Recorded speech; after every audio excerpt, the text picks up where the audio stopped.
Mat for each అదర్‌లో first 2 days కొంచెం బోరింగ్‌గా ఉన్నది. ఇది హిట్ అవుతదా ఏంటా అని చెప్పేసి అనిపించింది. కానీ థర్డ్ డేలో వీళ్ళ ఫైటింగ్స్ అనేవి మొదలయ్యాయి.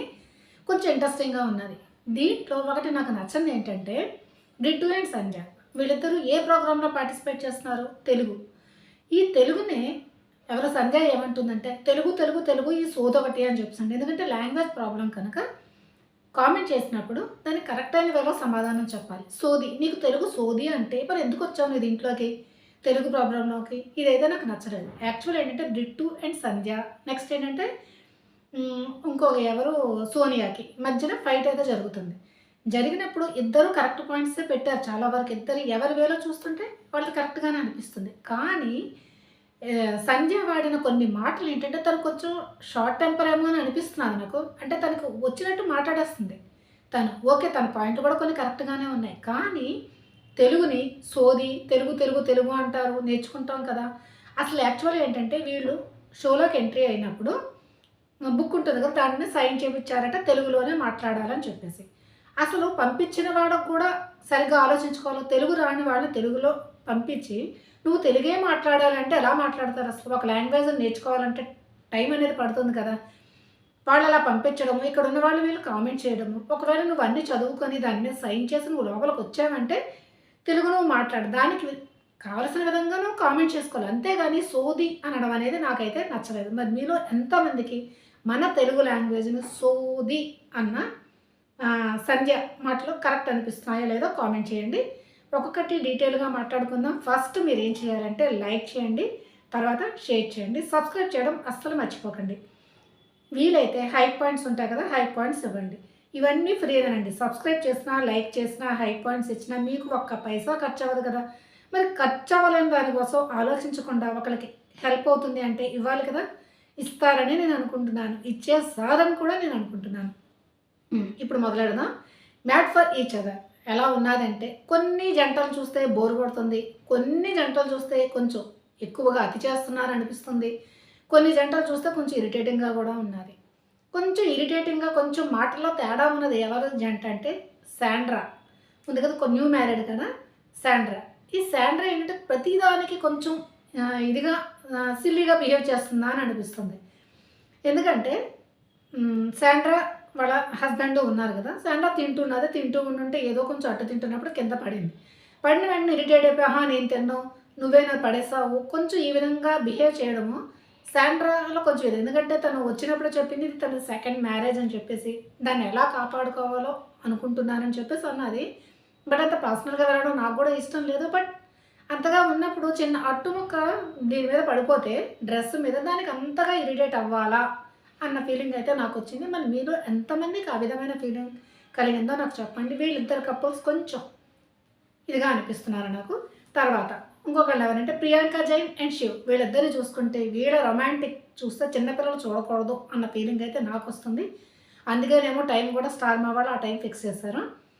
యాక్చువల్‌గా ఏంటంటే శివ్ అన్న మాటలు వింటుంటే నాకు కొంచెం ఇదిగా అనిపించింది. ఓకే. మనం ఎక్కువగా కామెంట్ చేయకూడదు.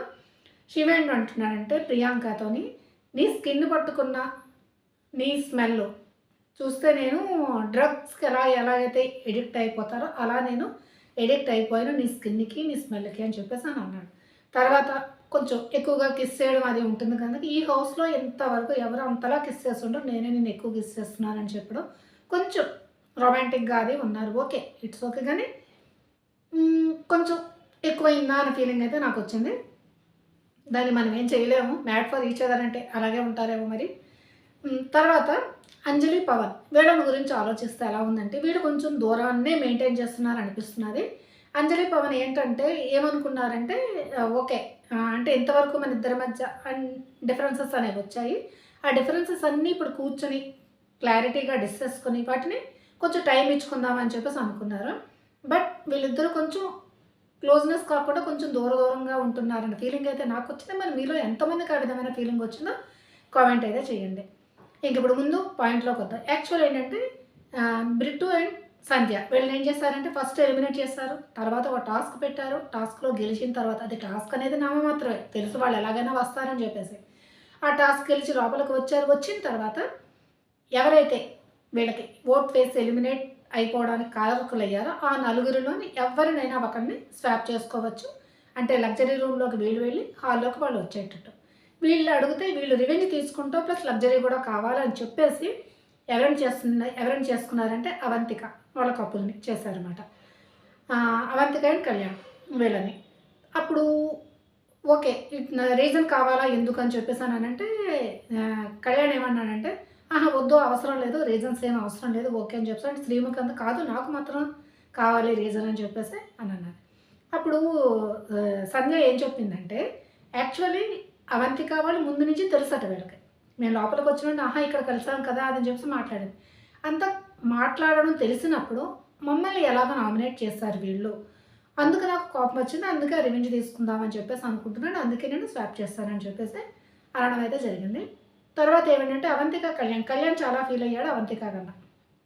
ఏంటంటే కళ్యాణ్ ఏమంటున్నాడంటే, ఓకే. నా వలన నువ్వు గూడా ఇక్కడికొచ్చి బయట హాల్‌లో పడుకోవాల్సొస్తున్నది. అదే నాకు ఇబ్బందిగా ఉన్నది. అసలు వాళ్ళు టాస్క్ గెలిచి వచ్చారు ఓకే. మనం కూడా టాస్క్ గెలిచే కదా మనకు ఆ రూమ్ అనేది అలవాటయింది. ఇప్పుడు ఆ రూమ్‌ని ఇచ్చేసి ఇలా చేయడము, ఇవి మాత్రం కొంచెం రాంగ్‌గా అనిపిస్తుందని చెప్పేసి ఈ అవంతిక కళ్యాణ్ అయితే బాధపడడం జరిగిందన్నమాట. కొంచెం ఏడవడం అది జరిగింది. దానికి అంజలి, పవన్ వాళ్ళు వచ్చి బుజ్జగించడం జరిగింది. తర్వాత బ్రిట్టు, సంజయ కూడా వెళ్ళి ఇది మనసుకు తీసుకోకండి. ఇది పార్ట్ ఆఫ్ ది గేమ్ కనుక మేము మిమ్మల్ని చేసాం అది ఇది అని చెప్పడం జరిగింది. బట్ ఓకే అయిపోయింది.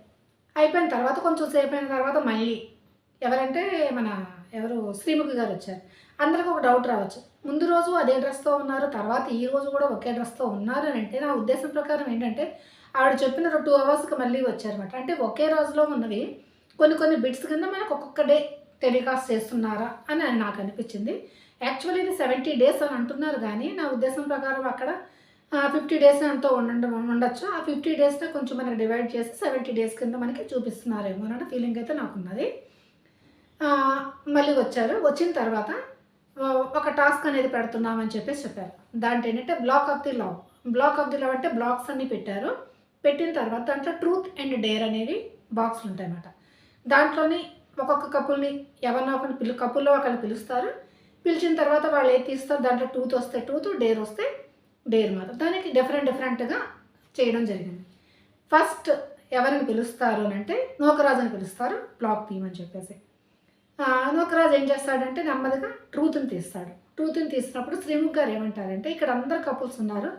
ఎవరికైనా మీరు ఆ ట్రూత్ ఏ కపుల్ దగ్గర నుంచి మీరు నిజాన్ని తెలుసుకోవాలనుకుంటున్నారో వాళ్ళని మీరు అడగచ్చు అని చెప్పేసి అని అంటారు. అంటే నూకరాజు ఏమంటాడంటే నేను ఎవరినో కాదు నేను తన పార్ట్నర్ అయిన ఆసియానే నేను అడుగుతానని చెప్పేసి అని అంటారు.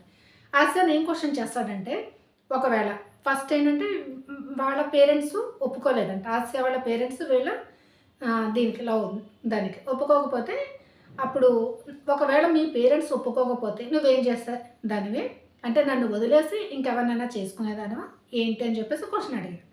అడిగితే అప్పుడు ఆసియా ఏం చెప్తుందంటే లేదు నాకు మా పేరెంట్స్ కూడా ముఖ్యము అలాగే నువ్వు ముఖ్యం. నా పేరెంట్స్లో మా అమ్మ చాలా ముఖ్యం. మా అమ్మని వదిలిపెట్టి ఉండలేను. అలాగని చెప్పేసి నిన్ను వదిలేయలేను. అందుకని చెప్పేసి మీ ఇద్దరూ నాకు కావాలి. ఒకవేళ ఎంత ఒప్పించిన వాళ్ళు మా పేరెంట్స్ ఒప్పుకోకపోతే నేను ఏదైనా చేసుకునేదాన్ని అని అన్నారు. అప్పుడు శ్రీముఖి ఏమన్నదంటే ఏదైనా చేసుకోండి ఏం చేసుకుంటామంటే సూసైడ్ చేసుకునేదాన్ని అని చెప్పేసి చెప్పిందన్నమాట. అప్పుడు నూకరాజు అన్నాడు ఏంటంటే ఓకే నా దగ్గర డబ్బు లేదు ఏమీ లేదు అందాం వాడి పేరెంట్స్ అనేది ఒప్పుకోలేదు ఇది ప్రేమకు అడ్డొస్తుందా ప్లస్ తనంటే నాకు చాలా ఇష్టమని కొంచెం ఎమోషనల్ అయితే అవ్వడం జరిగింది. ఈ ఆశ అందుకనే వాళ్ళు చాలా కష్టపడి ఒప్పించారంట. ఇప్పుడు ఒప్పుకున్నారు కూడా. అదే విషయం తెలుసుకుందామని ఆశని అయితే అడగడం జరిగింది. అక్కడతో అది అయిపోతుంది.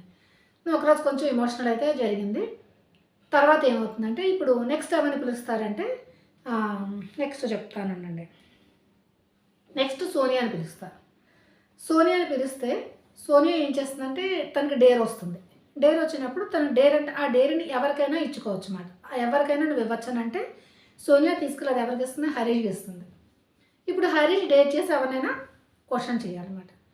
అప్పుడు హరీష్కి శ్రీముఖి ఏమడుగుతుందనంటే ఇక్కడ ఉన్న కపుల్స్లో ఎవరిది కరెక్ట్ అయిన కపుల్ కాదు అని నువ్వు అనుకుంటున్నావు అని చెప్పేసి అంటే నూకరాజు అండ్ ఆసియా నేను కరెక్ట్ కాదనుకుంటున్నా అది ఫేక్ అన్న వర్డ్ యూజ్ చేస్తాడు మన హరీష్ బాబు. హరీష్ గారు ఎప్పుడన్నా కదా కొంచెం నోటు దోలు ఉంటుంది ఎప్పుడు ఏదో ఒకటి అనడం తర్వాత తను చెప్పిన పాయింట్లే కరెక్ట్ అని అనుకుంటాడు. ఈ హరీష్ గారు ఏం చేశారంటే, ఏ రోజైతే గ్రాండ్ లాంచ్ అయిందో, ఆ రోజుటి నుంచి ఇప్పటిదాకా ఆ కోటు పట్టుకునే ఊగుతున్నాడు బాబు ఈయన. నిజంగానే. ఏంటంటే ఆయన చలేస్తుందంటే ఆ కోటుని తీసి వాళ్ళ వైఫ్‌కి ఇచ్చారు. మిగతా వాళ్ళెవరు కోటుని కప్పలేదు. అందుకని ఏ కపుల్‌కి వాళ్ళ మధ్యన ప్రేమ లేదు, అభిమానం లేదు, ఏమీ లేదు. నాకొక్కడికే ఉంది అన్న ఫీలింగ్‌లో ఈయన ఉన్నాడు హరీష్ గారు. నూకరాజుకి ఏమంటాడంటే ఫస్ట్ ఒకటి చెప్తాడు. అంత చలిగా ఉన్నప్పుడు నువ్వు కోటుని ఆసియాకి ఇవ్వలేదు. అంటే నీకు ప్రేమ లేదు అని చెప్పాను. నూకరాజు ఏమంటే కోటు ఇస్తేనే ప్రేమ అన్నట్టా? కాదు కదా! నేను ఇస్తానన్నాను ఆశ. మా ఇద్దరి మధ్యన ఏమైందనేది నీకు తెలుసా? తెలీదు కదా! అప్పుడు ఆశ ఏమందంటే తను ఇస్తానన్నాడు. కానీ నేను వద్దన్నాను. ఎందుకంటే తను వేసుకుంది కూడా షర్టే. తనకి కూడా చలేస్తుంది. అందుకని చెప్పేసి. అప్పుడు నూకరాజు ఏమన్నాడు తను కట్టుకుంది శారీ కట్టుకుంది. తనకి దాంట్లో కంఫర్ట్‌గా ఉన్నది. తను వద్దు అని చెప్పేసి అన్నది. అందుకనే నేను ఇవ్వలేదు అంతే. మీకు మీరిచ్చారు ఆవిడ తీసుకున్నది.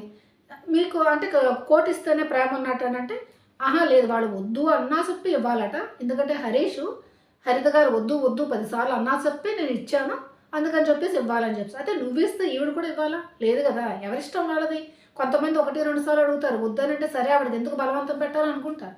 నువ్వు వద్దు, వద్దు అని ఇస్తుంటే ఆవిడ జబర్దస్త్ ఇచ్చావేమో. అది. తర్వాత ఇంకోటేంటంటే మీ ఇద్దరికీ ఫోన్‌కి పాస్‌వర్డ్ గూడా మీకు తెలియదని చెప్పేసనంటాడు. ఫోన్‌కి పాస్‌వర్డ్ తెలీదు గనక మీ ఇద్దరి మధ్య ఉన్న లవ్ ఫేక్ లవ్ అని చెప్పేసనంటాడు. అరే పాస్‌వర్డ్ తెలియకపోతే అది ఫేక్ లవ్వేనా? అప్పుడు ఆసియా ఏమంటుందంటే, నూకరాజు నన్నన్నాడు. ఏంటంటే, నా పాస్‌వర్డ్ ఇవ్వను అని చెప్పేసి నేనే వద్దని చెప్పాను. ఎందుకంటే పాస్‌వర్డ్ తీసుకోవాల్సిన అవసరం లేదు. మాకు ఒకళ్ళ మీద ఒకళ్ళకి నమ్మకం ఉంది కనుక పాస్‌వర్డ్ ఇది కూడా పాయింటే గదా! ఎందుకంటే ఇంట్లో ఉన్నాం ఎవరిదైనా మనం పాస్‌వర్డ్ అడిగామనుకో, అంటే ఆయన మీద నమ్మకం లేక ఫోన్ చెక్ చేద్దామని చెప్పేసి పాస్‌వర్డ్ అడిగాం. అది ఒక పాయింట్ అవుతుంది. తర్వాత ఏంటంటే నమ్మకం ఉంటే అడగమని చెప్పేసి ఈయన ఉద్దేశంలో ఏంటంటే మా ఇద్దరి మధ్య నమ్మకం ఉంది, అండర్‌స్టాండింగ్ ఉంది. అందుకని మేము పాస్‌వర్డ్ అడగలేదు. అప్పుడు హరీష్ గారు ఏమంటారంటే, నేను మా మిసెస్ మా ఇంట్లో 10 ఫోన్ల దాకా పడుంటే ప్రతి 10 ఫోన్‌కి పాస్‌వర్డ్ మాకు తెలుసు అనంటే, పాస్‌వర్డ్ తెలిస్తేనే కరెక్ట్ లవ్ అని చెప్పేసి నూకరాజు అడుగుతాడు. హరీష్ ఏమంటారంటే, లేదు ట్రాన్స్‌పరెన్సీ అనేది ఉండాలని చెప్పేసి వీళ్ళిద్దరి మధ్య ఆర్గ్యూ అయితే జరగడం జరుగుతుంది. అప్పుడు నూకరాజు ఒక ఛాలెంజ్ చేస్తాడు హరీష్ గారికి. ఏమంటాడంటే, ఓకే. ఇదే హౌస్‌లో నేనేంటో ఆసియాకి నాది మధ్యన ఉన్న లవ్ ఫేక్ కాదని నిరూపిస్తానంటే హరీష్ గారు ఓకే. నిరూపించు. అప్పుడు నేనే లవ్ సింబల్ ఇస్తానని చెప్పేసి అని అంటాడు. దాంతో వాళ్ళ గొడవ అనేది చల్లారుతుంది. చాలా హీట్ ఆర్గ్యుమెంట్స్ అవుతాయి వీళ్ళకి. హరీష్ గారిని చూసినా తను పట్టుకున్నది 3 ఏదో 4 కాళ్ళు కాకుండా 3 కాళ్ళే అని అన్నామనుకోండి. 3 కాళ్ళే అంటాడాయన. అంతే తప్ప పక్క వాళ్ళని ఒప్పుకోడు. ఒకటే అర్థం కదా! గ్రాండ్ లాంచ్ దగ్గర నుంచి ప్రతి కపుల్‌ని వాడు కోటివ్వలేదు. అందుకని వాళ్ళది ఫేక్ లవ్వు. నేనైతే మా మిసెస్ కోడి కప్పాను చలిగా ఉంటే. అందుకని చెప్పేసి మాదే రియలు. ఇలాగే ఆ రోజుటి నుంచి ఈ రోజు దాకా సాగదీస్తూనే ఉన్నాడు. నస పెట్టేస్తున్నాడు అనిపిస్తుంది నాకైతే హరీష్ గారు. తర్వాత ఏమవుతుందంటే తర్వాత నెక్స్ట్ ఎవరంటే అంజలిని పిలవడం జరుగుతుంది. అంజలి పవన్ అంటే అంజలి చేస్తే డేర్ వస్తుందన్నమాట. డేర్ వచ్చినప్పుడు డైరీని ఆ కపుల్స్‌లో ఎవరికైనా ఇవ్వచ్చమాట.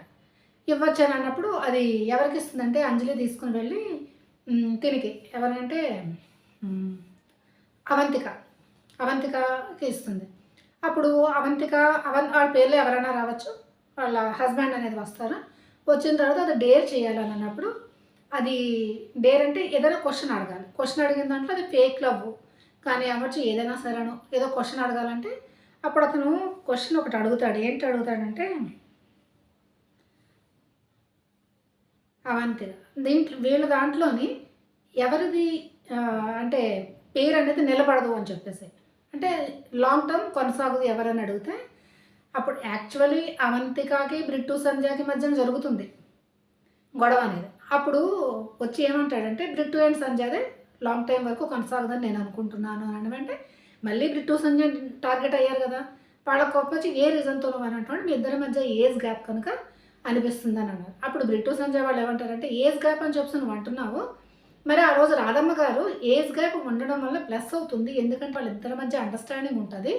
ఏజ్ పెరగడం వల్ల చిన్నదని చెప్పేసి అతను ఊరుకుంటాడు. పెద్దదని చెప్పేసి చిన్న ఏజ్ ఉన్నవాడు ఒప్పుకుంటారు. ఈ మధ్యన మ్యూచువల్ అండర్‌స్టాండింగ్ ఉంటుంది అని చెప్పేసి రాధమ్మ గారు చెప్పినప్పుడు అందరూ క్లాప్స్ కొట్టేశారు కదా! అనంటే, ఏమో అదొక పాయింట్ వల్ల మీరు సరిగ్గా కొనసాగరేమో నేను అనుకుంటాను. క్లాప్స్ కొట్టినంత మాత్రాన దాన్ని అంగీకరించినట్టు కాదనంటే, ఈ సంధ్య కొంచెం కోపమే. ఏమన్నాడైతే క్లాప్స్ కొట్టకు నువ్వు అని చెప్పేసనన్నారు. అది. అంటే యాక్చువల్ ఏమవుతుందనంటే బ్రిట్టూ సంధ్యకి ఎవరైతే నామినేట్ చేస్తారో ఆ 4 కపుల్స్ ఇప్పటికీ కూడా బ్రిట్టు, సంధ్యనే టార్గెట్ చేస్తున్నారు. తర్వాత బ్రిట్టు, సంధ్య కూడా 4 కపుల్స్‌నే టార్గెట్ చేస్తున్నారు. ఇది మనం తెలుసుకోవాల్సిందనమాట. మరి ఏమవుతుందో చూడాలి. దీంట్లో సంధ్య చాలా స్ట్రాంగ్‌గా ఉంటుంది. మిగతా వాళ్ళు కూడా చాలా స్ట్రాంగ్‌గానే ఉంటున్నారనమాట. నెక్స్ట్ ఎవరిని పిలుస్తారంటే అంజలినే పిలుస్తుంది. అంజలిని పిలిస్తే ఈ విధంగా అవుతుంది కదా! నెక్స్ట్ ఎవరంటే వీళ్ళని పిలుస్తారు. ఎవరు? శివుని పిలుస్తారు. శివుని పిలిచి ఏమంటారంటే దీంట్లోని ఏంటంటే ఎవరు ఎలిమినేట్ అయిపోతారు. ఫస్ట్ వీక్ అయిన వెంటనే ఎవరు ఎలిమినేట్ అయిపోతారు అనుకుంటున్నావు అని చెప్పేసి శివుని అడుగుతాడు. యాక్చువల్‌గా తనకి డేరింగ్ వస్తుందన్నమాట. ఒక్క నిమిషం.